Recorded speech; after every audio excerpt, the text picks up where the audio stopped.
Muy buenas tardes, mi nombre es Beatriz Rangel y soy miembro de la directiva del Inter-American Institute for Democracy, encargada de las relaciones internacionales. Para mí es muy grato darles una cordial bienvenida a un acto de presentación de un libro de un patriota venezolano que se ha distinguido por su lucha contra la dictadura y contra la cesación de la libertad en ese país. Se trata de Alejandro Peña Esclusa. El Inter-American Institute for Democracy es una entidad privada sin fines de lucro cuyo objetivo es la promoción y difusión de los valores de la libertad, la democracia, los derechos humanos y la institucionalidad en las Américas. Está constituido por académicos, políticos, profesionales, trabajadores, empresarios, hombres y mujeres de distintas nacionalidades. Es un centro de pensamiento sin connotaciones partidistas que para el logro de sus objetivos realiza investigaciones académicas, seminarios, coloquios y eventos en un contexto de pluralismo y de tolerancia. Mantiene un fondo editorial para la publicación de obras que contribuyen a la difusión y defensa de la democracia, de la libertad y de la institucionalidad, como es el caso del libro que hoy vamos a presentar, La Guerra Cultural del Foro de Sao Paulo, escrito por Alejandro Peña Esclusa. Los saludamos desde nuestra sede, el embajador Mariano Causino, miembro de la Junta Directiva. También está con nosotros una distinguidísima periodista venezolana, Maybor Petit, a quien todos seguimos en su programa Sin Filtros, pero además porque ha desarrollado una labor importantísima en lo que es la revelación de los vínculos oscuros y verdaderamente crueles del crimen organizado transnacional en los países de América Latina. Es una de las personas que con muchísimo método, paciencia y dedicación ha logrado develar todas las redes del crimen organizado transnacional en nuestro continente. También tenemos con nosotros a don Enrique Aristigueta Granco, que es uno de las personalidades más importantes en la lucha por la democracia en Venezuela.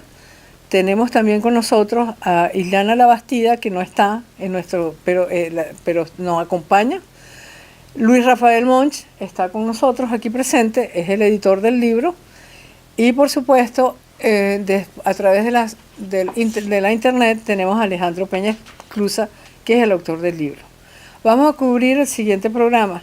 Vamos a tener unos comentarios sobre el libro de Mariano Causino, Ileana Labastida, Luis Rafael Monch y, por supuesto, Maybor Petit. Vamos a tener la presentación del libro a cargo de don Enrique Aristigueta Granco y cada intervención deberá durar 5 minutos.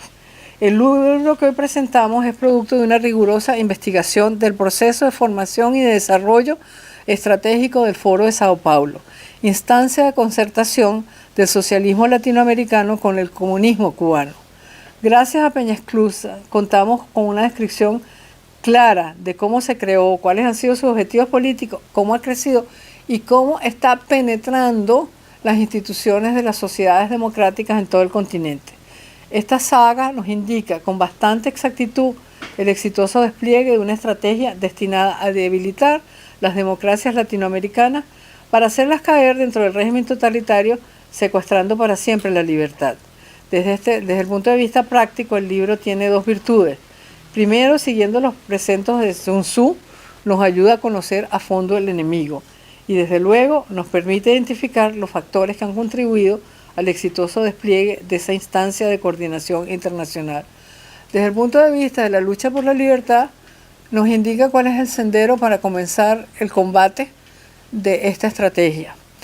Pero sin más, le voy a dar la palabra a Luis Rafael Monch, que es un activista pro derechos humanos, editor y periodista, un intelectual libertario nacido en Venezuela.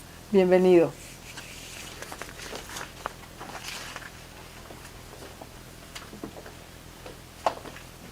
Gracias. Bueno, muchísimas gracias por las palabras que me ha dado Beatriz. Debo aclarar que más bien soy un activista y colaborador de las organizaciones fundadas por el ingeniero Peña Esclusa. Periodista de afición, como somos muchos hoy en día porque tenemos las redes en las manos. Simplemente no soy profesional. Y tampoco soy el editor del libro, pero sí soy un promotor del libro. Debo aclarar estos puntos porque es importante que se sepa el propósito de esta presentación esta tarde. Bueno, buenas tardes, distinguidos.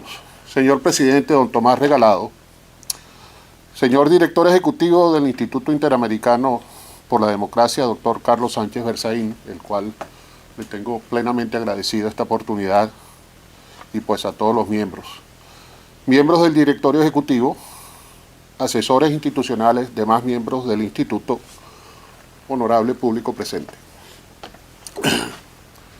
Abro estas palabras citando un segmento escuchado esta mañana en la misa diaria. La justicia es nota esencial de la misericordia. Gracias a Dios por esta institución, sombrilla de la democracia, que abarca diversas ideologías, componentes del pensamiento libre. Libertad, condición de todo ser humano al nacer. Para mí constituye una gran alegría y un orgullo hablar del ingeniero Alejandro Peña Esclusa, puesto que primero lo conozco desde hace muchos años y segundo le he dado seguimiento a su incansable trabajo. Hoy Alejandro nos honra y nos presenta su libro, La Guerra Cultural del Foro de Sao Paulo. Se trata de su cuarto libro escrito sobre este tema. El primero fue El Foro de Sao Paulo contra Álvaro Uribe. El segundo, El Foro de Sao Paulo, una amenaza continental. Ambos editados por la prestigiosa casa Random House. Y el tercero es un libro digital que se llama El Plan del Foro de Sao Paulo para destruir las Fuerzas Armadas. Aunque este último es más bien una compilación. Otros libros y publicaciones están disponibles en la página web fuerzasolidaria.org.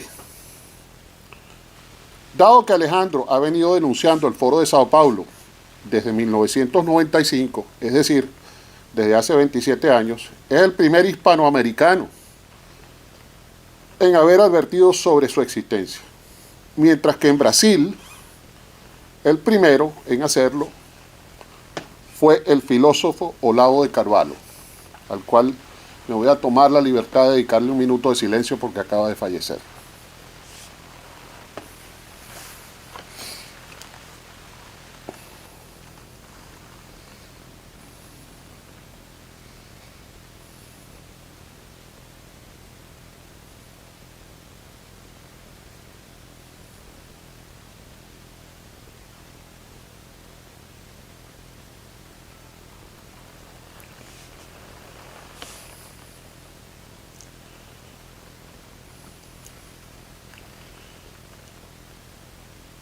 Como lo dije anteriormente, el primero en hacerlo fue el filósofo Olavo de Carvalho, quien también es mi amigo. La labor de Alejandro en contra del Foro de Sao Paulo le costó 1 año de cárcel en el famoso helicoide, del 2010 al 2011, y 11 años de persecución que continúan hasta la fecha. Su nuevo libro, La Guerra Cultural del Foro de Sao Paulo, presenta un ángulo diferente del problema, puesto que explica en palabras muy sencillas y fáciles de entender cómo la izquierda internacional, siguiendo los lineamientos del fundador del Partido Comunista Italiano, Antonio Gramsci, decidió tomar el control de las universidades, de los medios de comunicación y de la cultura, con el fin de moldear el pensamiento de Occidente. Gramsci planteaba que el marxismo debía conquistar la hegemonía cultural para que las ideas socialistas fuesen captadas lentamente por la sociedad, de tal manera que no fuese necesario usar la violencia para obtener el control de las naciones, conquistar el mundo de las ideas para que lleguen a ser las ideas del mundo. Como él mismo dice, Alejandro no es un académico, sino un luchador que tiene 27 años denunciando el Foro de Sao Paulo. Por eso su libro, más que un texto de estudio, es un manual que permite a cualquier persona conocer los rudimentos de la guerra cultural. Para mí fue muy fácil leerlo y entenderlo. Y la verdad es que no me pude despegar de su lectura desde la primera página hasta la conclusión final, luego de lo cual sentí la necesidad de que otros también lo leyeran y por eso lo recomendé a amigos y familiares. Alejandro aborda diferentes aspectos de la guerra cultural marxista que van desde los orígenes con Gramsci y la Escuela de Frankfurt como iniciadores hasta la revolución sexual promovida por, entre otros, Herbert Marcuse, con el fin de minar los principios de la familia cristiana. Esto es muy importante porque Gramsci insistía que para que el marxismo pudiera prosperar había que acabar con la hegemonía de la Iglesia Católica.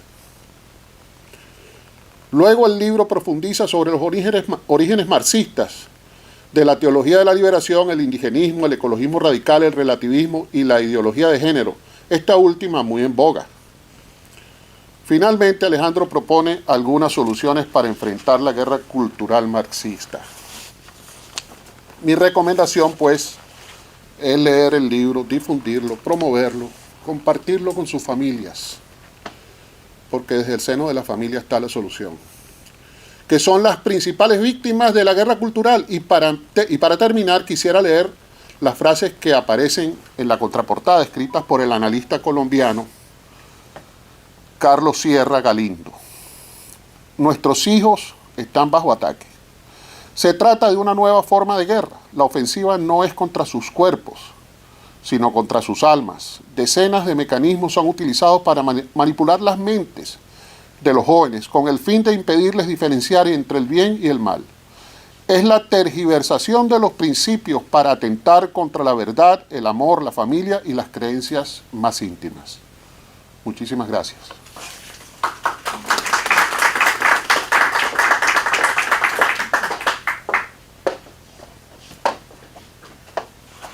Bueno, le agradecemos a Luis Monch esa excelente presentación y ahora le vamos a pedir a Mabel Petit que por favor haga unos comentarios sobre el libro y sobre la obra del autor Alejandro Peña Esclusa. Adelante, Mabel, por favor. Muy buenas tardes, muchísimas gracias por la invitación. Cuando conocí el libro del amigo Alejandro Peña Esclusa, estaba en una conversación porque habíamos ido a Honduras en un proceso en el que ya veíamos que prácticamente había muy poco por hacer. Era preelectoral y se estaba realizando desde todos los focos lo que estaba planteado en el libro de Alejandro. Había un avance significativo de lo que era la parte cultural, pero adicionalmente a ello la influencia de los aspectos fundamentales que están señalados en ese libro y que por eso yo recomiendo y que van desde lo político hasta lo cultural. El libro llegó a mis manos por un gran amigo, el eurodiputado Herman Tertsch, que estábamos ambos discutiendo cómo hacerle frente desde el punto de vista del mensaje, de la construcción del relato, a lo que ya es evidente que no solamente pasa en los países de América Latina, sino también en los Estados Unidos y en Europa. Cómo hacerle frente a esto, y habíamos entonces discutido varios mensajes de los que necesariamente teníamos que manejar para enviarle a los hondureños que estaban en un proceso previo a la votación. Se hizo el esfuerzo para que se entendiera el modelo venezolano y la tragedia que se vive posterior al modelo, al igual que el caso de Nicaragua, el de Honduras, el de Bolivia y otros. Y no llegamos a un feliz término hasta que recordamos lo que decía Peña Esclusa, y es que necesitamos una solución integral, un mensaje que incluya a todo. El resultado de Honduras debe preocuparnos y hoy fue un día bastante triste para la democracia y para todos aquellos que amamos la libertad cuando observamos lo que ocurrió en Tegucigalpa. Lo mismo va a ocurrir pronto en Chile. Y creo que este año vamos a perder espacios importantes que hace 2 o 3 años jamás hubiésemos imaginado que estarían en peligro rotundo. Por eso yo creo que el mensaje de Alejandro debe llegar a muchas personas. La propuesta fue llevarlo no solamente a través del Foro de Madrid y de todos los puntos de concentración para la discusión. Creo que debemos ir hacia abajo.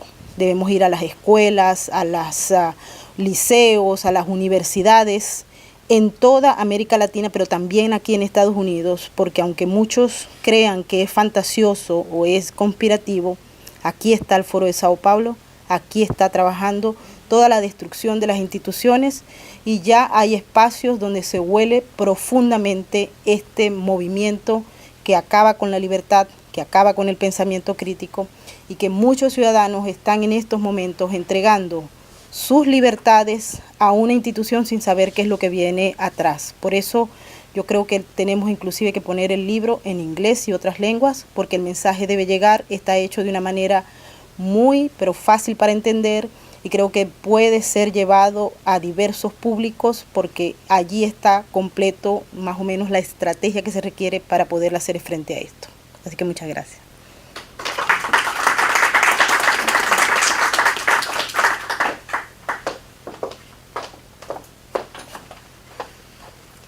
Ahora vamos a invitar al embajador Mariano Causino a que haga unos comentarios. El embajador Causino es miembro del Consejo del Inter-American Institute for Democracy, es abogado de la Universidad de Buenos Aires y profesor de Política Exterior Argentina e Historia Contemporánea. Escribió Argentina 1980-2013, cronología de 3 décadas de historia, y Argentina 1950-1980, una cronología de un país en la Guerra Fría. Ambos editados por Double Hubble. Es colaborador habitual en medios gráficos y audiovisuales y en temas de asuntos globales. Bienvenido, embajador Causino. Bueno, muchas gracias a las autoridades del instituto por permitirme dirigir unas palabras sobre este trabajo. Es una situación distinta a la mía, porque yo no conozco al autor, pero he conocido su obra y realmente he descubierto un libro con el que estoy de acuerdo en gran medida, no plenamente del todo, en algunos puntos, pero no viene al caso, porque acá vamos a hablar del libro, no sobre lo que uno opina sobre el libro. Mi sensación es que es un libro que vale la pena ser leído, aun cuando uno algunos puntos podría no compartir. Es un esfuerzo intelectual profundo por descubrir las bases culturales e intelectuales, es decir, lo que está por debajo de la superficie del Foro de San Pablo. Y en ese sentido es muy interesante cómo desglosa, cómo desagrega puntos que uno podría decir que son causas nobles, que todo el mundo estaría de acuerdo, pero como en este caso la izquierda, en este caso el Foro de San Pablo o el socialismo del siglo XXI han distorsionado esas causas nobles, como pueden ser la lucha por los derechos de la mujer, la lucha por las minorías sexuales, el indigenismo, la ecología o el cuidado del medio ambiente, cómo las han distorsionado para transformar, vuelvo a decir, una causa noble en un instrumento para el control de los países. Otro punto fundamental que destaca el autor y que vale la pena recordar permanentemente es cómo el comunismo o el socialismo del siglo XXI no descansa nunca, ni aún vencido deja de luchar. Y esa es la iniciativa que hicieron en su momento, porque el Foro de San Pablo se funda en julio del año 1990, precisamente cuando había caído el muro de Berlín pocos meses antes.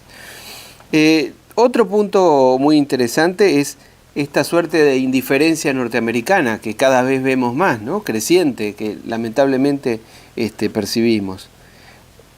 Un asunto clave es cómo analiza, cómo estudia a la personalidad de Gramsci, el rol de Gramsci, los estudios de Gramsci, las enseñanzas de Gramsci, cómo ha tenido éxito, desgraciadamente, en permitir que cuando no nos damos cuenta, no nos terminamos de dar cuenta, metieron estas ideas en la cabeza de los alumnos, de los periodistas, de los hombres de la cultura, que es verdaderamente una destrucción de los valores de Occidente.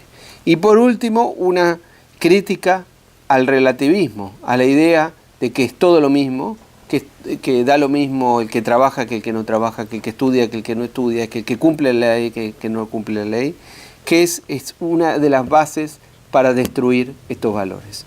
De modo que yo, sin conocerlo, felicito al autor y celebro que se haya hecho esta actividad y que las autoridades aquí del instituto, representadas en la doctora Beatriz Rangel, den difusión a este trabajo, con el cual uno puede coincidir parcialmente, no coincidir plenamente, pero es un trabajo que invita a pensar y a reflexionar sobre estos valores. Muchas gracias.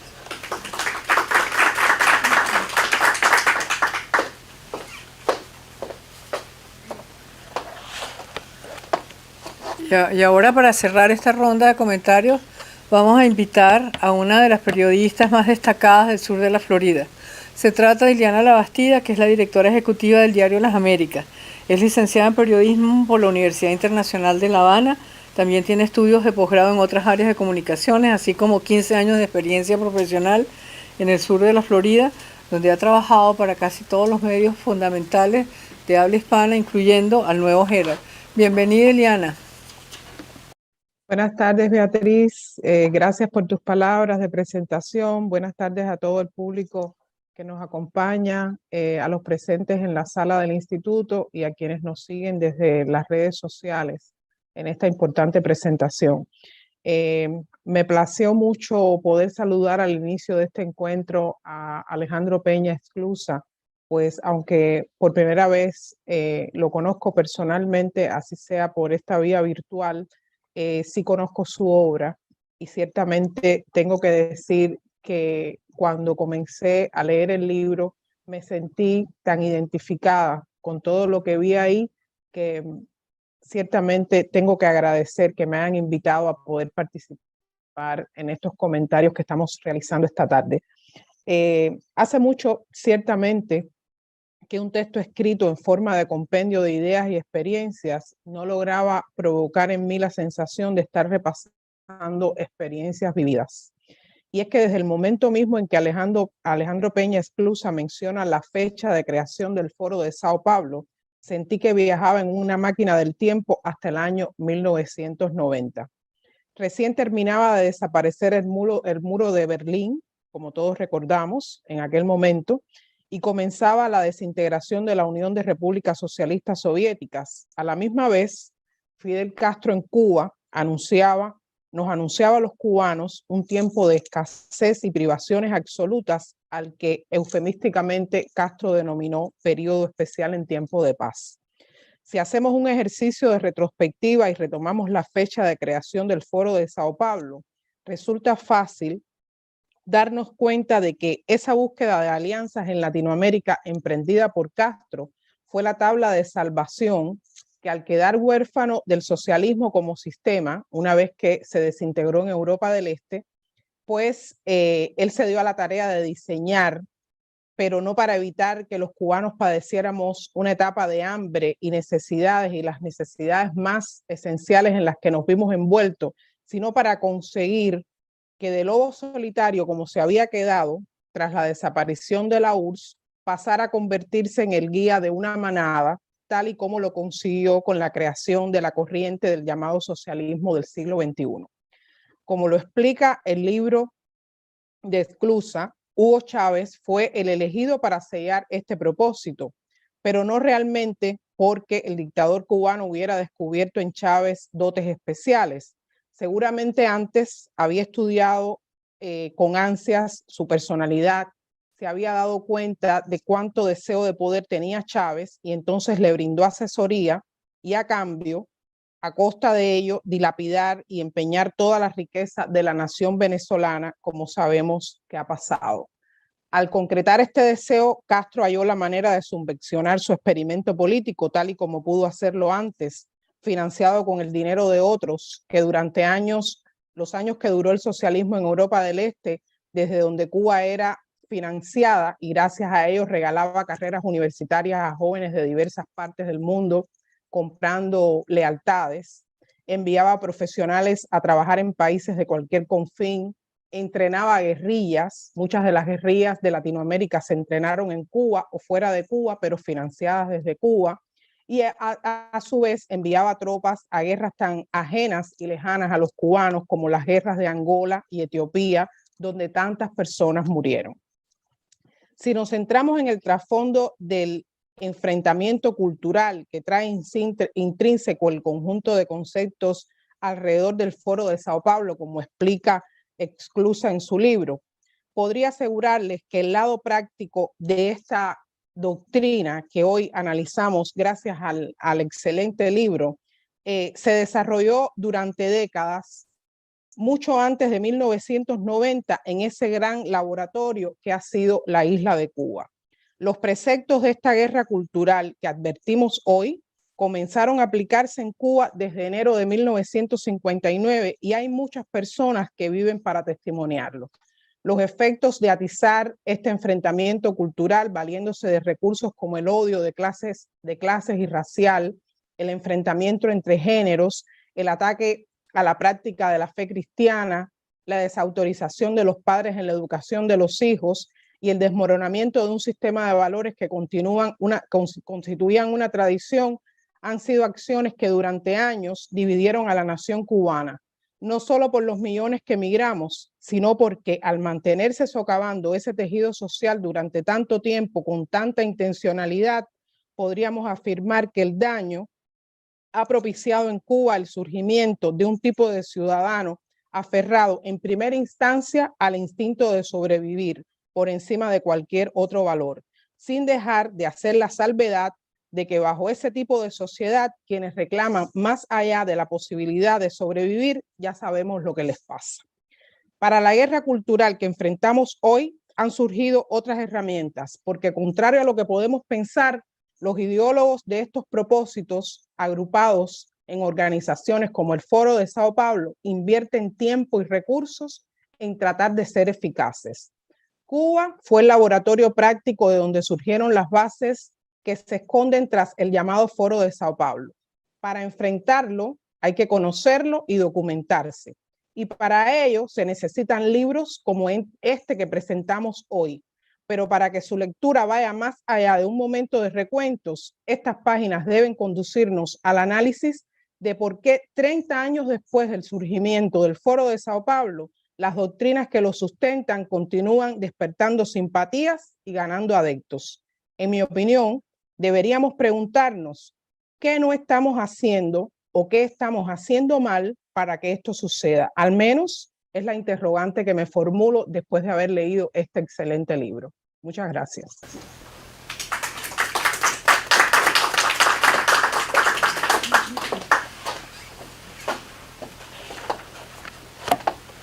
Gracias, Liliana.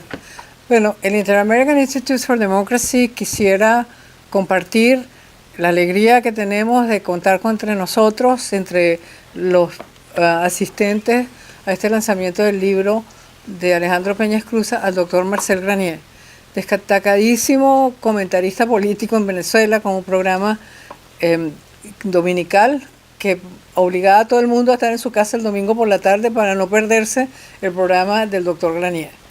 Y además, presidente de las empresas, RCTV, que ahora toda la programación de esas empresas va por el internet. Bienvenido, doctor Granier, gracias por acompañarnos. Y ahora vamos a pedirle a don Enrique Aristigueta Granco que por favor haga la presentación del libro. Don Enrique es un abogado y político venezolano. Fue miembro de la denominada Junta Patriótica que lideró la rebelión contra el dictador Marcos Pérez Jiménez, forzando su salida al poder el 23 de enero de 1958. Estudió Derecho en la Universidad Central de Venezuela, fue diputado al Congreso Nacional, embajador itinerante en el Caribe, viceministro de Relaciones Exteriores, gobernador encargado del Estado de Nueva Esparta, presidente de la Comisión Investigadora contra el Enriquecimiento Ilícito y director del Registro del Consejo Supremo Electoral. Bienvenido, don Enrique.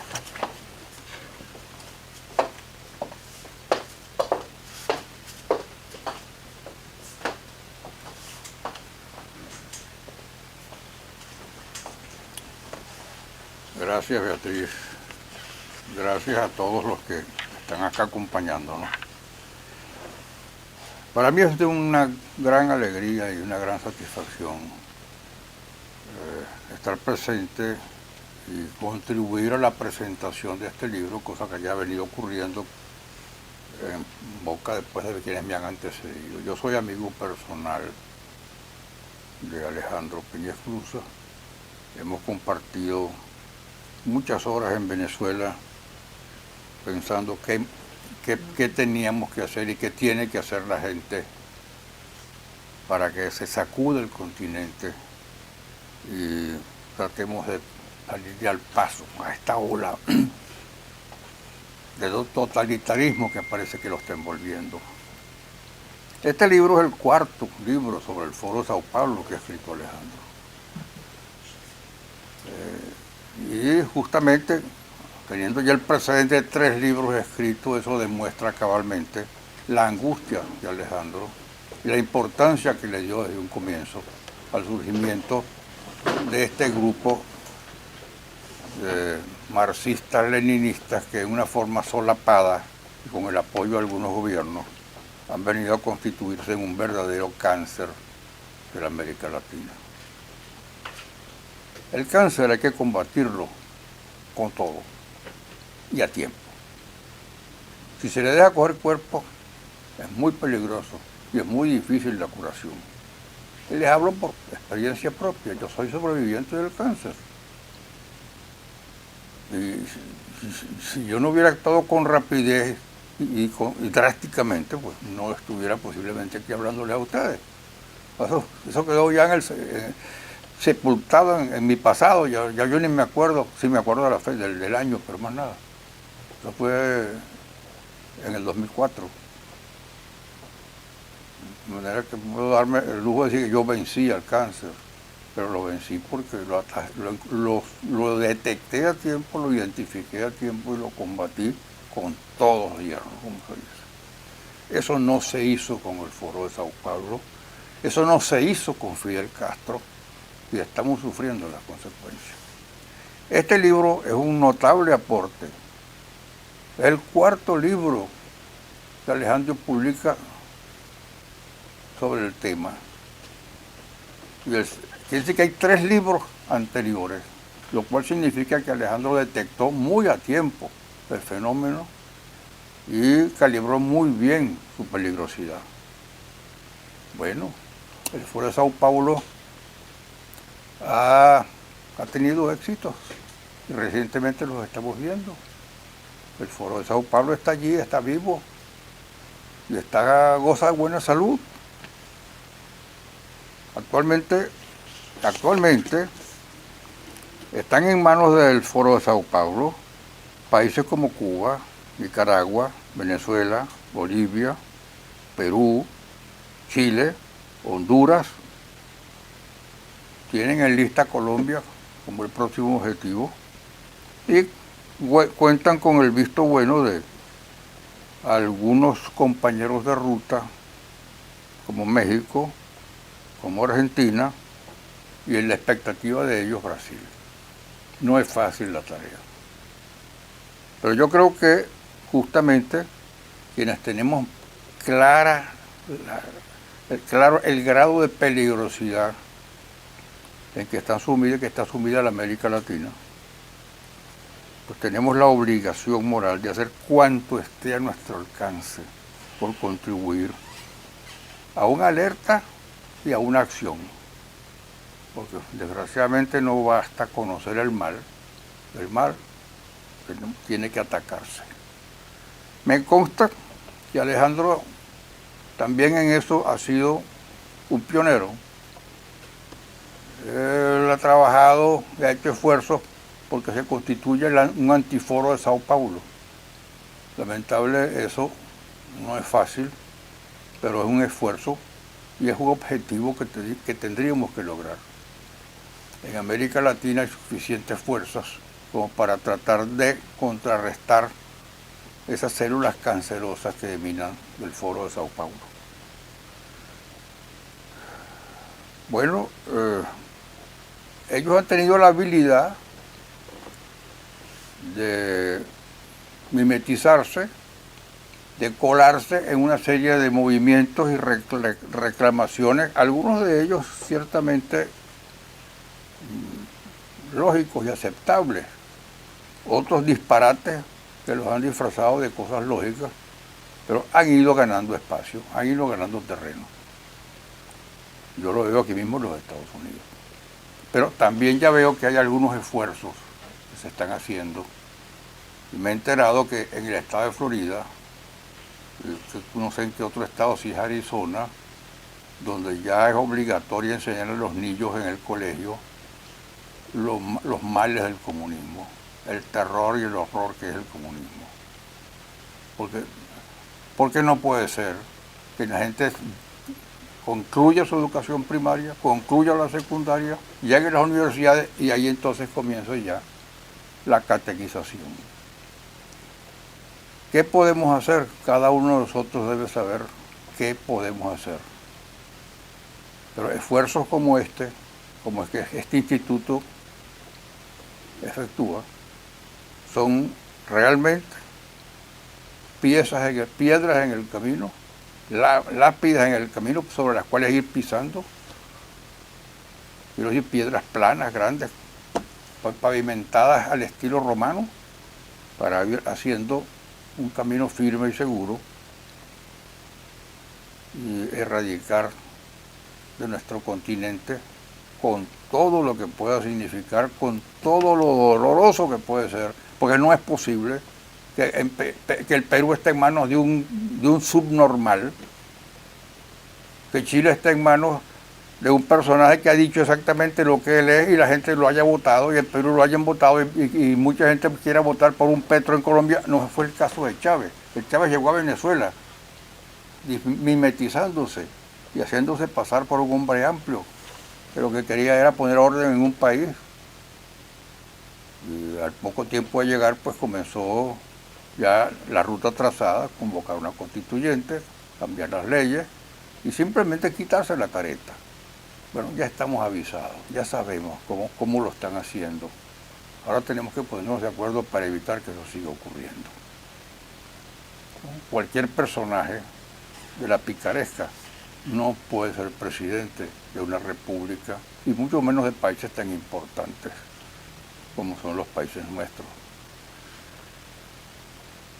Estamos haciendo el esfuerzo en la medida de nuestras posibilidades, lo vamos a seguir haciendo, pero tenemos el deber de convencer a todo aquel a quien podamos de que este esfuerzo no puede detenerse y que tiene que ir en aumento, para por lo menos tener la tranquilidad de conciencia que hicimos cuando hicimos todo lo que estuvo a nuestro alcance. A Alejandro le quiero mandar un buen abrazo, mi felicitación por este libro, que igual que los otros tiene la ventaja de estar escrito en un lenguaje simple que todo el mundo puede entender.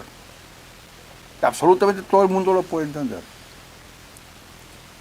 Y en consecuencia, pues también nuestro deber darle difusión en la medida de nuestras posibilidades. A ustedes todos gracias por la presencia acá, por el respaldo que nos dan, y sepan que esos esfuerzos que ustedes hacen no van a caer en el vacío y que nosotros no los vamos a defraudar. Muchas gracias.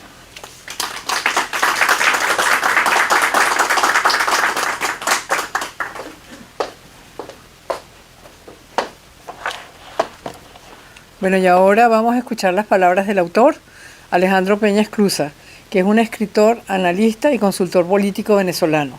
Experto en el tema del Foro de Sao Paulo, es pionero de las primeras protestas contra el actual régimen de Venezuela. Fue encarcelado en el Helicoide y hasta la fecha sigue siendo un perseguido político. Adelante, Alejandro.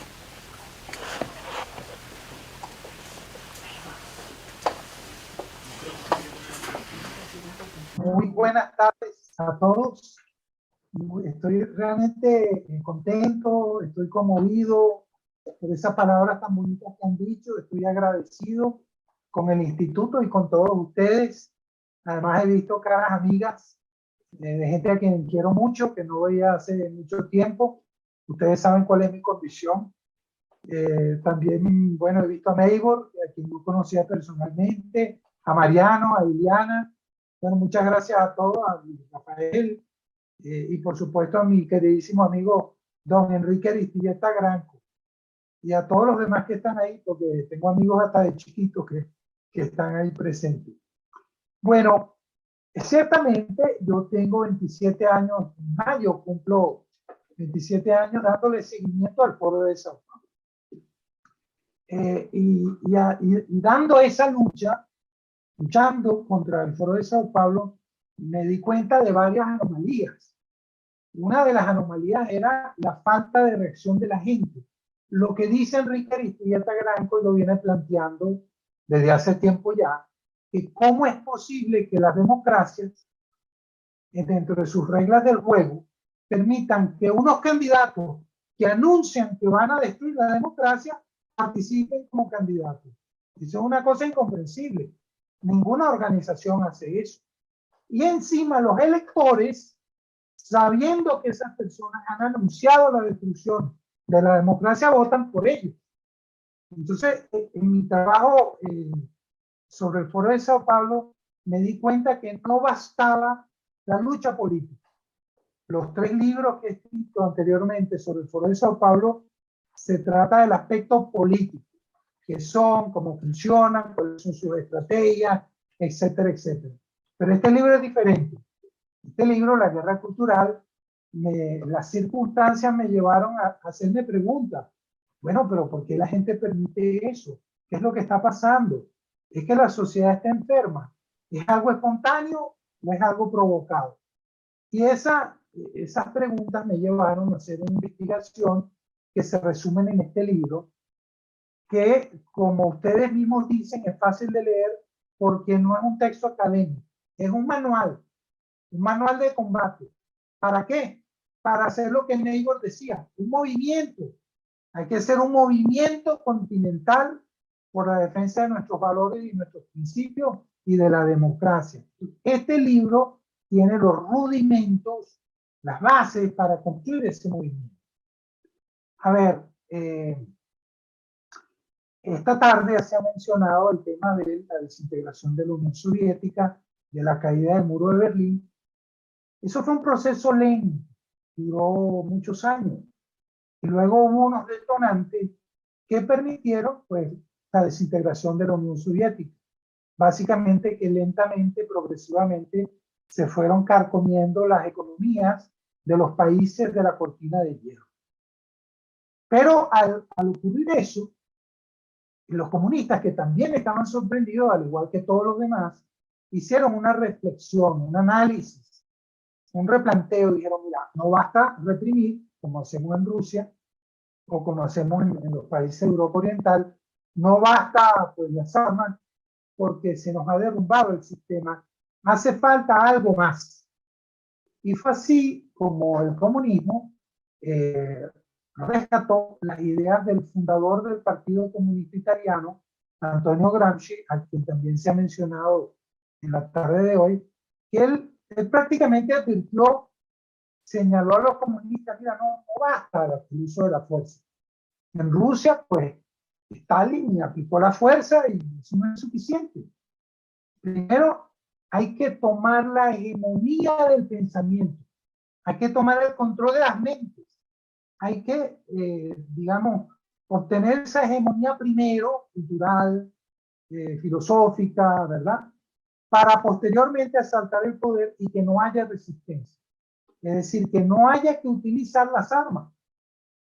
Y para eso, decía Gramsci, me parece sorprendente, lo dijo abiertamente en los cuadernos de la cárcel que escribió mientras estaba preso, había que demoler los cimientos de la cultura judeocristiana occidental.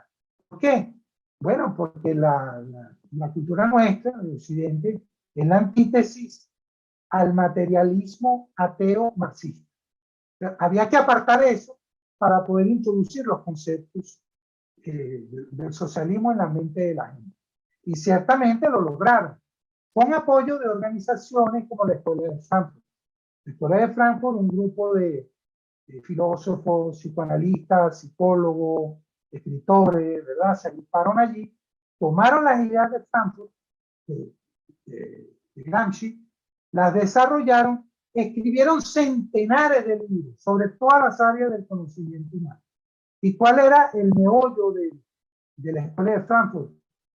Hacer lo que decía Gramsci, acabar con la idea de la trascendencia, es decir, el alma y la eternidad, el hombre como ser inmortal, y impulsar el materialismo, lo que se llama la inmanencia, el inmanentismo. Y ciertamente lo lograron en todas las áreas. Eso creó las condiciones para que todos los valores y principios de nuestra civilización, como son, por ejemplo, la fe en Dios, la creencia de que existen valores universales y eternos, que no cambian nunca, el valor del trabajo, del sacrificio, del estudio, de ir forjándose uno con el propio sacrificio para alcanzar lo que uno quiere. Eso lo fueron poco a poco demoliendo. Y fueron demoliendo también, muy importante, el concepto de una familia constituida por papá, mamá e hijos. Eso lo fueron demoliendo. ¿Para impulsar qué? Bueno, el dinero fácil, el hedonismo, es decir, el placer inmediato, la búsqueda de placer inmediato, el ateísmo, o sea, todo lo que es el aquí y el ahora. Y tuvieron éxito, han tenido éxito, incluso en los Estados Unidos.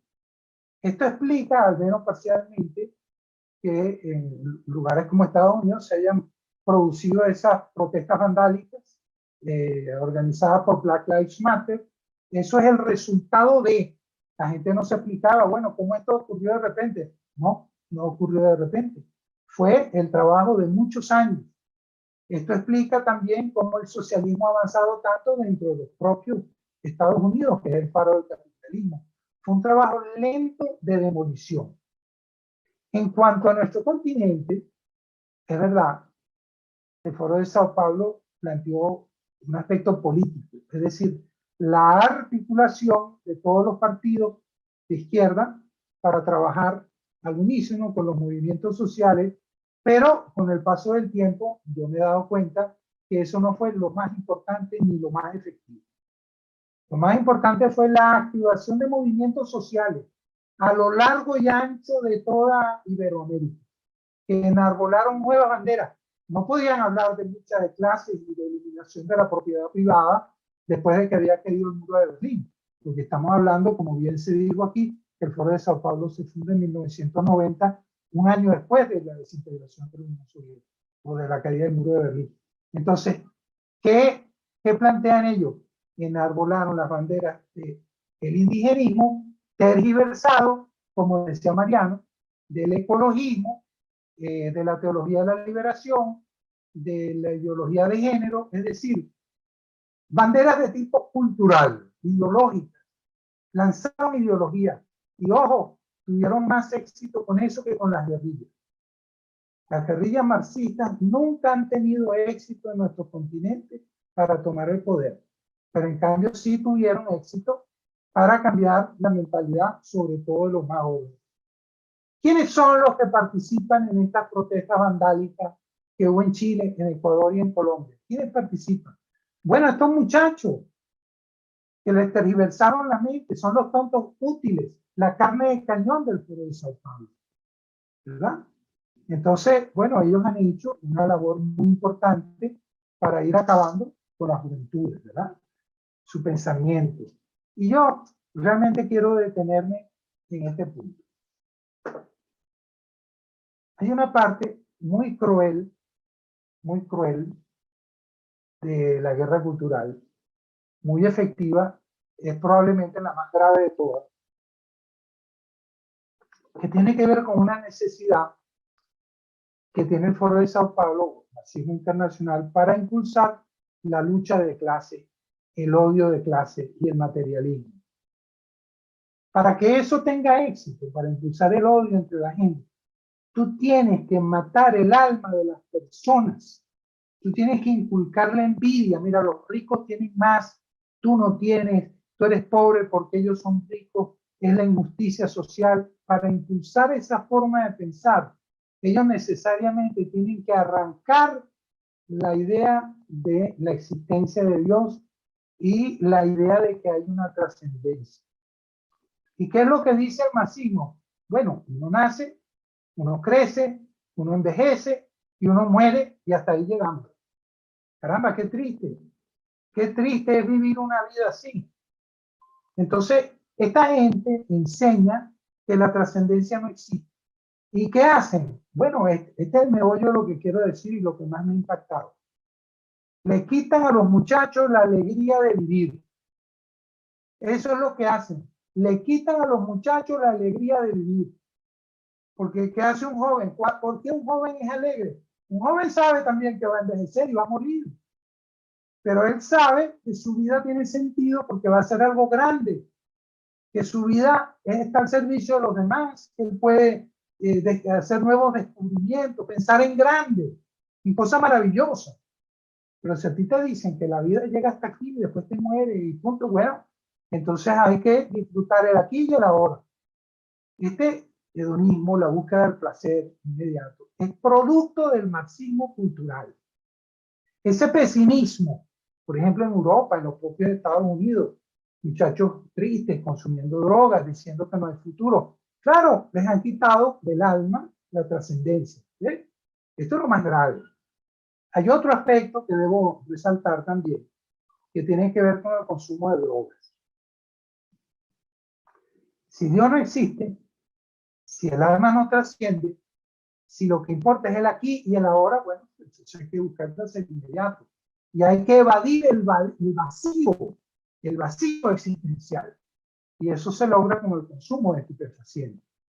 Es decir, hay una relación cultural y política de la izquierda con el narcotráfico. Por eso no es casual que los que promueven la legalización de las drogas son mayormente gente de izquierda. Partidos del Foro de Sao Paulo, etcétera, etcétera. Hay esa relación. Bueno, no me quiero extender más. Todo esto está explicado con detenimiento en el libro. Yo lo que quiero decirles como, digamos, unas palabras finales de optimismo, es que el Foro de Sao Paulo y el marxismo cultural están destinados a fracasar. O sea, ellos están teniendo un triunfo temporal porque sus ideas han tenido cierto éxito. Pero lamentablemente nosotros ahora tenemos que hacer como les ocurrió a los comunistas hace 30 años. Nosotros tenemos que replantear la lucha, redefinir nuestra estrategia tenemos que incluir la batalla cultural. No es posible pelear contra el Foro de Sao Paulo y contra el marxismo internacional si nosotros no rescatamos nuestros valores y nuestros principios, que son además maravillosos. La civilización cristiana occidental tiene muchísimo que ofrecer en todas las áreas del conocimiento humano, de las artes, de la historia. O sea, tenemos maravillas que ofrecer. Solo hay que darlo a conocer.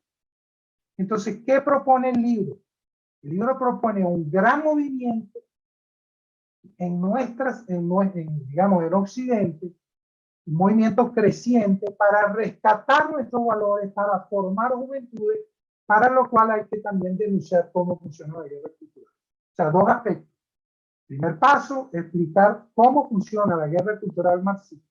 Segundo paso, inculcar los valores, la belleza, la cultura, los principios de nuestra civilización cristiana.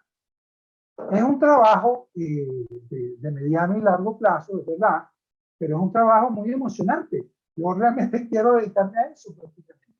Nosotros tenemos que devolverle a los jóvenes la alegría de vivir, la alegría de luchar, que la vida tiene sentido, que el futuro es nuestro.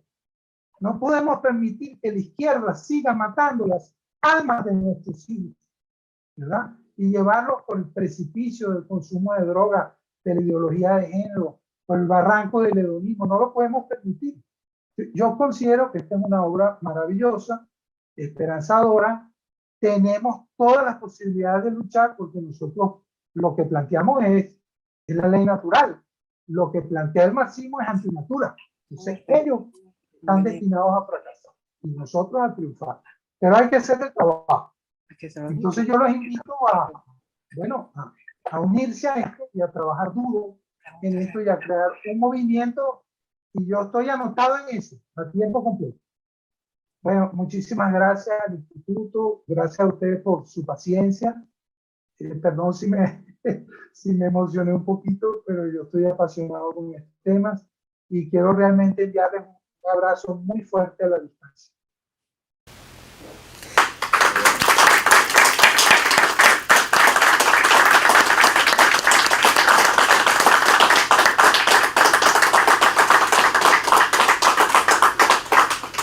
Bueno, muchísimas gracias a Alejandro Peña Esclusa. Y le voy a pedir a Maybor que por favor en 3 minutos nos haga unas reflexiones de cierre para despedir esta emisión.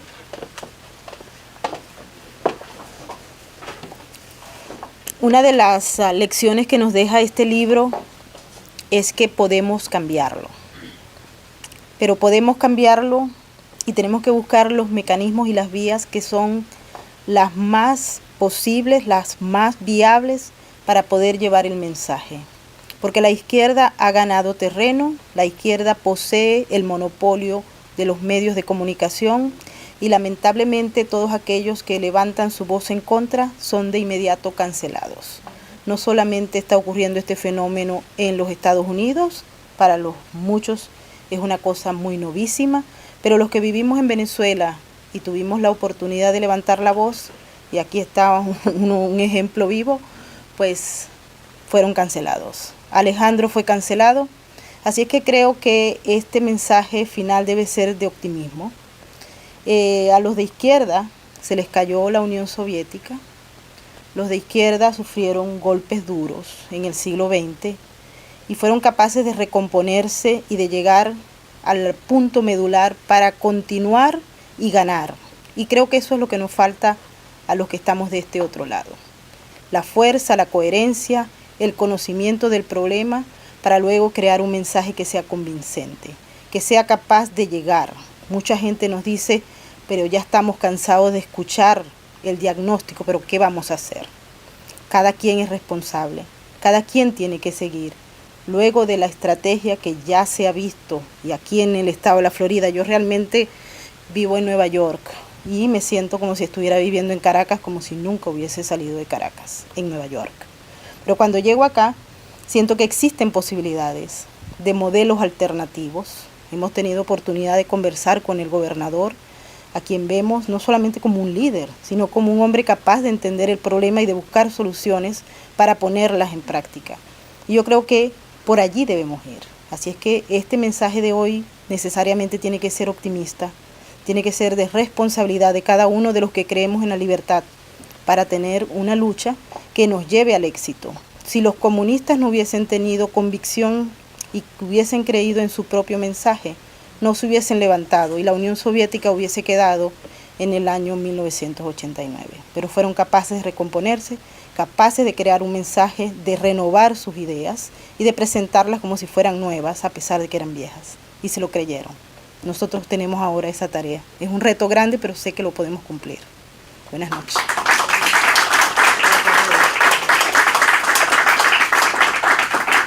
Bueno, queremos agradecer a todos nuestros seguidores y afiliados que han estado con nosotros en este evento y además dentro del espíritu de lo que recomienda Maybor y Alejandro, se está celebrando el aniversario de una tragedia horrible que vivió el mundo, que fue el Holocausto.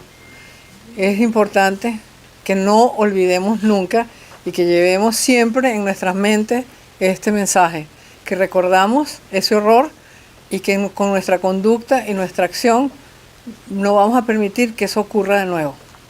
Muchas buenas noches, gracias.